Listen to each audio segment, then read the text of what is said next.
La idea es que creas una narrativa, no tiene que ser verdad, de hecho, la mayoría no lo son.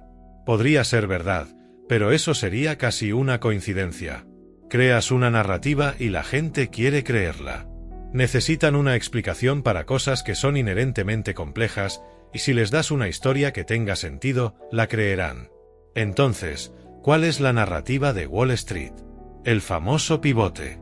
Comenzaron a hablar del pivote hace 2 años, en el verano de 2022. Dicen, bueno, la Fed no ha terminado de subir las tasas, pero están cerca de hacerlo, y tan pronto como lo hagan, pivotarán a recortes de tasas. Estaban pidiendo recortes de tasas en el otoño de 2022. La Fed no había terminado de subir las tasas, resultó ser en julio de 2023. No lo sabíamos en ese momento, podrían haber subido más, pero ese fue el final, la llamada tasa terminal. Hago un breve paréntesis. ¿Qué es la tasa terminal? Ellos la definen como la tasa lo suficientemente alta para reducir la inflación por sí sola, sin más aumentos. Esa es la tasa terminal, la inventaron. ¿Quién dice que existe una cosa como una tasa terminal? Los mercados son altamente dinámicos, los insumos cambian todo el tiempo, los parámetros cambian todo el tiempo. ¿Quién dice que una tasa terminal siquiera existe? Pero la narrativa es que estamos en la tasa terminal. Entonces, para septiembre del año pasado, era como ok, probablemente hayan terminado en este punto. Ha estado mal durante 2 años. Si quieres mi opinión sobre la Fed, son impotentes e irrelevantes, pero los observo y veo las conferencias de prensa y escribo sobre ello. Pero si me preguntas si importan, la respuesta es no. Pero si todos los demás piensan que importa, tienes que pensar en ello para no ser arrollado por un tren. Mientras tanto, ¿qué está pasando realmente con la inflación? Permíteme explicar cómo veo la inflación. La Fed siempre está equivocada, siempre van retrasados, son los últimos en saberlo. Cuando la Fed hace algo, todos ya saben lo que sea que vayan a hacer en respuesta a lo que acaba de suceder y que no vieron venir.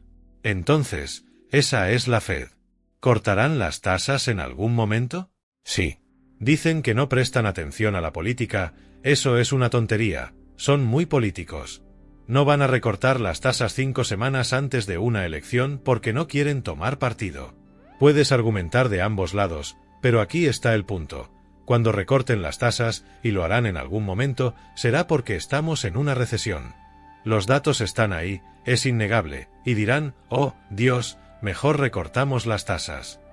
Es una llamada de atención de la economía real. No es que la Fed lidere la economía, la Fed sigue la economía. Como herramienta de pronóstico, es horrible. Por esa razón sola, ¿por qué el pivote es algo bueno? ¿Por qué Wall Street se está recuperando con un pivote? Si obtienes un pivote, estás en una recesión, por eso lo harían. La Casa Blanca ha estado diciendo que los precios están bajando, no han bajado. Puedes encontrar uno de 48 componentes del IPC, tal vez, pero los precios no han bajado. La inflación ha persistido. Lo que quieren decir, y no sé si realmente no saben la diferencia o si esto es solo propaganda, es que la tasa de inflación ha estado bajando. Eso no es lo mismo que los precios bajando. Si la tasa de inflación baja, los precios aún están subiendo, solo que a un ritmo más lento. Entonces, decir que los precios están bajando es simplemente una tontería, una mentira o propaganda. Elige tu opción. Es simplemente incorrecto. Pero ni siquiera están en lo correcto sobre la otra cosa, diciendo que la tasa de inflación está bajando. Eso no es cierto porque ha estado subiendo. El mínimo fue en junio de 2023 y era del 3%. Ese fue el mínimo. Luego en agosto y septiembre fue del 3.7, retrocedió un poco, fue del 3.4 y ayer salió al 3.1. Lo siento, pero el 3.1 es más alto que el 3.0. La inflación, usando el IPC general año tras año, que es como lo hacen, es más alta hoy en la última impresión que en junio pasado. Entonces, la inflación ni siquiera está bajando, está subiendo. La Fed está perdiendo la guerra contra la inflación. Así que olvídate del pivote, olvídate de la tasa terminal, en realidad, la inflación está subiendo. Ahora, si quieres ser amable y decir ok, está algo estable con algo de volatilidad, bien, esa es otra forma de decirlo. No está bajando. Luego, Hacen el cálculo del núcleo, sacan la energía y los alimentos. Energía y alimentos, las dos cosas en las que la mayoría de las personas gastan la mayor parte de su presupuesto. Si incluyes la calefacción y el aire acondicionado en el hogar y el componente energético, además de la gasolina. Entonces, energía y alimentos, saca eso, es en lo que la mayoría de la gente gasta la mayor parte de su dinero. Y eso se ve un poco mejor. Luego tienen el supernúcleo, que es, saquemos la energía, los alimentos y la vivienda. A menos que estés viviendo en una tienda de campaña, comiendo atún enlatado y no yendo a ningún lado, nada de eso te aplica. No, la gente paga el IPC. El IPC es lo que los estadounidenses comunes pagan cuando se despiertan por la mañana hasta que se acuestan. Ese es el más políticamente potente porque afectará los votos de las personas. Miro el IPC general porque es lo que afecta el comportamiento. Es lo que va a afectar cómo vota la gente en las elecciones. Y si los economistas principales y los presidentes de las reservas regionales de la Fed y otros no quieren mirar eso, ese es su problema. El precio de la gasolina en la bomba y el precio de la leche en el supermercado, esa es la esencia. Porque, tal vez al final de la administración Trump la gasolina estaba a $2.25 y luego subió a cerca de $5. Tal vez bajó a $4.50 y la Casa Blanca está presumiendo de bajar de $5 a $4.50, pero ha subido desde $2.50, ese es el punto. La otra cosa es que esta inflación está incrustada. Incluso si la inflación llegara a cero, no está bien, pero incluso si lo hiciera hipotéticamente, eso no es una reducción de precios. Los aumentos acumulativos de precios que ya hemos experimentado están incrustados. Están fijos, no van a desaparecer. Eso sigue molestando a la gente. Incluso si la inflación bajara, que no está bajando, como acabamos de discutir, esos aumentos de precios están ahí probablemente para siempre y eso es lo que la gente recuerda. La inflación tiene vida propia, es comportamiento. ¿Qué impulsa la inflación? Es la naturaleza humana, es la psicología del comportamiento. Puedes mirar las expectativas, es el punto de datos, pero básicamente también es la cadena de suministro. Mucho de ello proviene del lado de la oferta. Estamos viendo aumentos del salario mínimo, hay muchas cosas que están influyendo en la inflación que no tienen nada que ver con si la Fed recorta las tasas o no. Hará que el mercado de valores suba, pero no tendrá ningún impacto, no tiene impacto en la economía real. El panorama general es desinflacionario, tal vez bordeando la deflación, que es la peor pesadilla del banquero central. Dicen que no se preocupan por la inflación porque simplemente subiremos las tasas hasta que desaparezca. Es debatible, pero eso es lo que piensan. Pero la deflación no tienen una fórmula. Quiero decir, la flexibilización cuantitativa no funciona, la flexibilización cuantitativa es una broma. Por cierto, cuando digo eso, quiero ser claro, hay mucha evidencia empírica que ha surgido desde 2008 a nivel mundial, observando a otros países, sobre esto que dice que la flexibilización cuantitativa no funciona. Entonces, puedes hacerlo, es para el espectáculo, puedes hablar de ello, pero no causa inflación. Quiero decir, tomemos solo el final de la última recesión en 2009, sin contar 2020, no sé qué fue eso. Quiero decir, la economía cayó un 30% en 2 meses, pero tratando eso como relacionado con el COVID, apagando las luces, no encajando realmente en ningún modelo económico.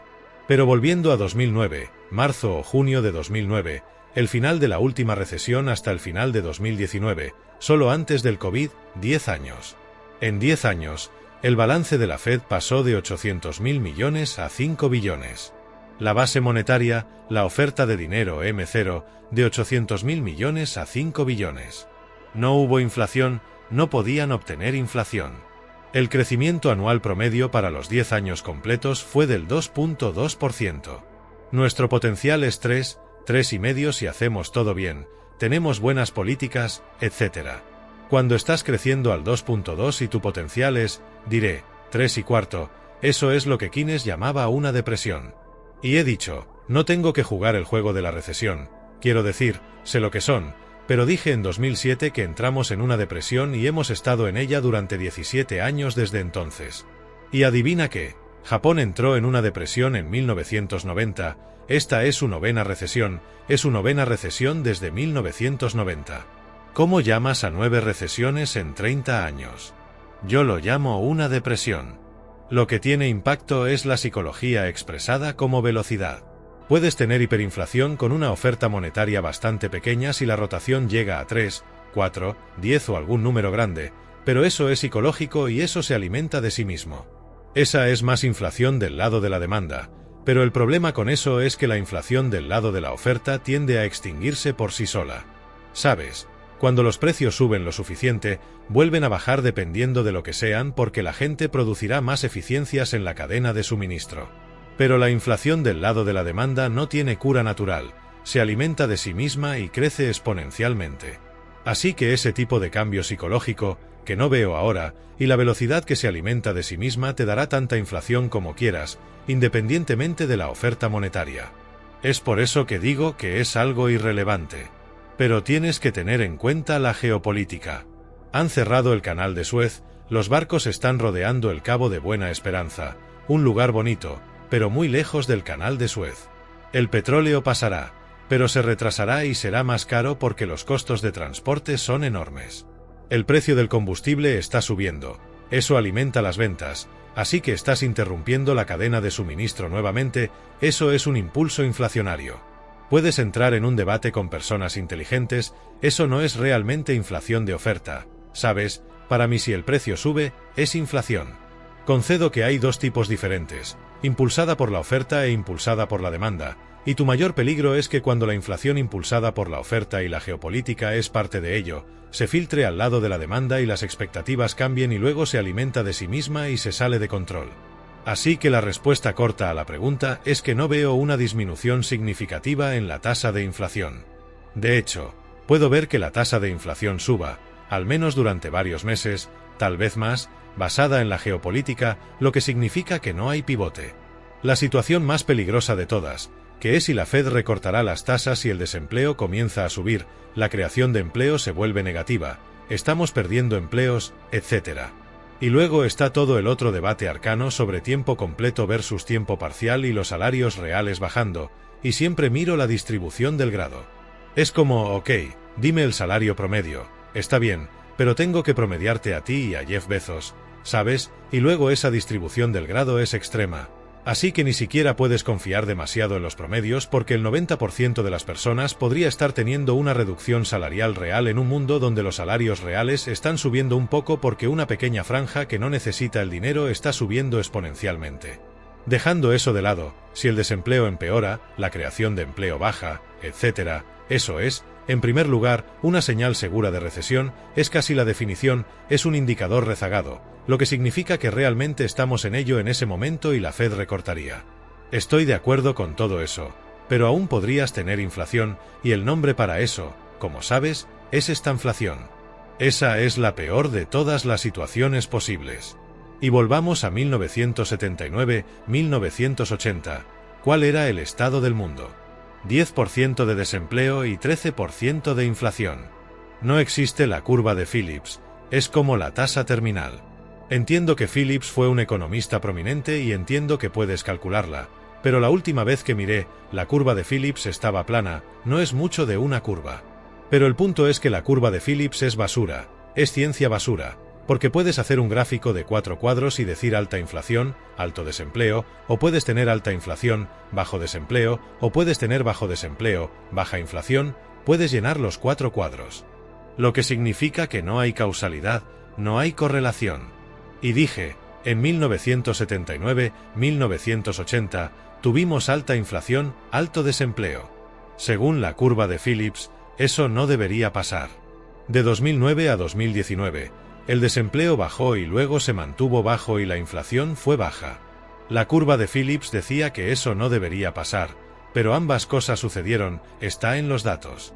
El déficit presupuestario real ha estado funcionando en más de 2 billones en comparación con una línea base de 1 billón, y haces eso durante 4 años, obtienes 8 billones o probablemente cerca de 9 billones, que es exactamente lo que pasó.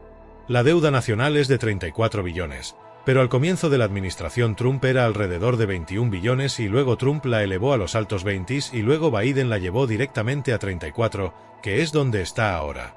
La relación deuda-PIB es del 125%, la más alta de la historia. La gente tiene la impresión de que en realidad no importa, y esa es la teoría monetaria moderna que ha tomado el control de la mentalidad en Washington. Oye, mira Japón, su relación deuda-PIB es del 300%, tenemos un largo camino por recorrer. Volviendo a esa relación deuda-PIB del 125%, estamos allí por muchas razones y ambos partidos están involucrados. ¿Pero qué significa realmente? Esa fue la pregunta que hiciste. Sabemos la respuesta a eso, tenemos décadas de evidencia empírica, sabemos la respuesta, pero nadie recién ahora están haciendo la pregunta. ¿Tienes razón? Oh Dios, ¿es este un número grande? Lo que digo es que 34 billones es un número grande y aterrador, pero no significa nada a menos que lo compares con el PIB, a menos que mires la relación. Porque digo, sabes, si debes $50.000 en una tarjeta Mastercard y ganas $500.000, no es gran cosa, escribes un cheque. Si ganas $25.000, probablemente estés en bancarrota. No puedes obtener información del saldo de $50.000, tienes que decir cuánto dinero estoy ganando en relación con ese saldo. Entonces, volviendo a esa relación deuda-PIB, 34 billones no significan nada a menos que lo pongas en el contexto del PIB, que es cuánto estás ganando, en otras palabras, cuánto vale realmente tu economía. Existe un multiplicador keynesiano, no es un almuerzo gratis, pero es cierto que a ciertos niveles de deuda en relación con el PIB, y tomaré el 30% como punto de referencia. Por cierto, cuando Ronald Reagan juró, era del 30%. Lo bajamos de 120 a 30 en los 35 años desde el final de la Segunda Guerra Mundial hasta que Reagan juró. Fue bipartidista, fue Truman, Eisenhower, Kennedy, Johnson, Nixon. Nunca fue un tema partidista, era como vamos a controlar esto. Pero a esos niveles, suponiendo que no solo quemes el dinero, hay un multiplicador keynesiano, y puedes pedir prestado $1, gastar $1 y obtener 1,25 en el PIB. Eso realmente funciona. Si fue dinero bien gastado, es otro tema. Si es sostenible, es otro tema. Puedes pedir prestado $1, gastar $1, obtener 1,25. Pero el problema es que hay rendimientos marginales decrecientes. A medida que la relación deuda-PIB aumenta, ese multiplicador disminuye. ¿Cuál es el umbral crítico? Como diría un físico, incluso desde la teoría de la complejidad, ¿cuál es el punto en el que se vuelve menos de $1? Así que ahora pides prestado $1, gastas $1, pero obtienes 90 centavos de PIB. ¿Dónde está ese punto? La mejor respuesta es justo alrededor del 90% de deuda en relación con el PIB. Es por eso que el Tratado de Maastricht, que rige la política fiscal de la UE, se estableció en el 60%. Angela Merkel pensó que era demasiado alto, pero era un buen colchón para el 90%. Ellos sabían sobre el 90%, al menos intuitivamente, y ese 60% era una forma de mantener una distancia segura, porque si te acercas demasiado al 90%, bueno, estamos en 125. ¿Quién está en nuestra mesa? Es Líbano, Italia y Grecia, ese es nuestro grupo. Pero cuando pasas del 90, empeora. En otras palabras, ese multiplicador se hace cada vez más pequeño. Ese número fue del 0.60.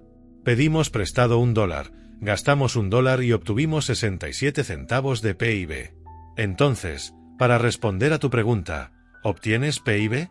Sí, de hecho, tuvimos un buen trimestre de PIB, pero pedimos prestado más de lo que ganamos, lo que significa que si estás aumentando el numerador en $1 y estás aumentando el denominador en 67 centavos, ¿qué está pasando? Tu relación deuda-PIB está empeorando. No puedes pedir prestado para salir de una crisis de deuda. Puedes seguir pidiendo prestado, puedes seguir gastando, puedes seguir generando PIB, pero el PIB se hace cada vez menor en relación con el dólar que pediste prestado. La relación está empeorando. ¿Y cuál es la otra consecuencia de eso? Crecimiento más lento. No significa que el mundo se va a acabar, no significa que vamos a incumplir al día siguiente. Obtienes un crecimiento más y más lento, lo cual es consistente con la tesis de la depresión, puntuada por recesiones que tenemos en el camino. ¿Qué pasa cuando realmente te metes en esta situación? Dicen una de tres cosas. La primera es el default, ese es el caso de Argentina, pero eso es porque no pueden imprimir. Piden prestado en dólares y imprimen pesos, no pueden imprimir dólares. Así que simplemente incumples y puedes poner tu reloj con Argentina, como cada 8, 9 años, incumplen. Ok, ese es uno. El segundo, un poco más elegante, es la reestructuración, que es lo que hace el FMI. Así que no incumples realmente, pero esto es lo que hicieron con Grecia en 2015. Extienden los vencimientos, bajan la tasa de interés, cambian los términos, lo suavizan un poco y siguen adelante. No hay razón para que Estados Unidos incumpla porque podemos imprimir los dólares. Hay consecuencias, pero podemos imprimir los dólares. No hay razón para que Estados Unidos haga una reestructuración porque podemos imprimir los dólares, así que no necesitamos hacer nada de eso. Es realmente para países que piden prestado en una moneda e imprimen en otra, no funciona. No tenemos que hacer eso. Entonces, ¿cuál es el tercero? Hiperinflación, exactamente, esa es la manera estadounidense. Esa es la manera estadounidense. Si nos comparas con un presupuesto familiar, haces las matemáticas, tomas el 6, etc., esto no funciona, es insostenible. Estamos esperando un desastre, lo estamos. ¿Por qué el Congreso no entiende eso? ¿Por qué el Tesoro no entiende eso? ¿Por qué están a bordo? Porque la teoría monetaria moderna dice lo contrario. Dirían, sí, todo eso es cierto, pero no importa, puedes imprimir tanto como quieras. Quiero decir, Stephanie Kelton, ella dijo que ni siquiera necesitamos el mercado de valores del Tesoro de los EE. El mercado de valores del Tesoro de los EE. Existe como un favor para los inversores, para darles un lugar donde estacionar su dinero. No lo necesitamos realmente. Todo lo que necesitamos hacer es llamar a la Fed, darles instrucciones de transferencia bancaria a Lockheed Martin. Ella dijo esto. Llamar a la Fed, darles instrucciones de transferencia bancaria a Lockheed Martin, enviar el dinero para la cantidad de F-35 que necesiten. ¿Por qué necesitas un mercado de bonos para hacer eso? El problema con la teoría monetaria moderna es que plantean preguntas como esa y la mayoría de la gente está asintiendo. Están como, bueno, en realidad, ¿qué hay de malo con eso? ¿Por qué no podrías simplemente enviar el dinero? Pero te daré la respuesta. Cada modelo que usan es un sistema cerrado. No tenemos un sistema cerrado. Y estas personas, y comenzaré con Stephanie, pero hay un montón de ellos, saben lo que saben. Aquí está lo que no saben. No entienden los mercados de divisas, no entienden el mercado de eurodólares, no entienden que hay muchas formas de atacar al dólar estadounidense, aparte de incumplir la deuda, que son las tasas de cambio, la inflación, algunas de las cosas de las que hemos estado hablando. Esa es la clase magistral para las personas que creen en la teoría monetaria moderna y todo se remonta al gran Mandel porque Mandel dijo que hay 3 variables: la tasa de cambio, la tasa de interés y los controles de capital. Puedes elegir 2 de 3, pero no puedes tener las 3. La tercera te volverá a morder, no puedes controlar las 3. Puedes controlar 2 de 3. Si fijas las tasas de interés y cierras la cuenta de capital, tu moneda va a ser aplastada. O si tienes tasas de cambio libres y una cuenta de capital abierta, olvídate de las tasas de interés, simplemente seguirás a la Fed. Así que dijo, puedes tener 2 de 3, pero no todas las 3. Por eso, a tu punto, no es un sistema cerrado.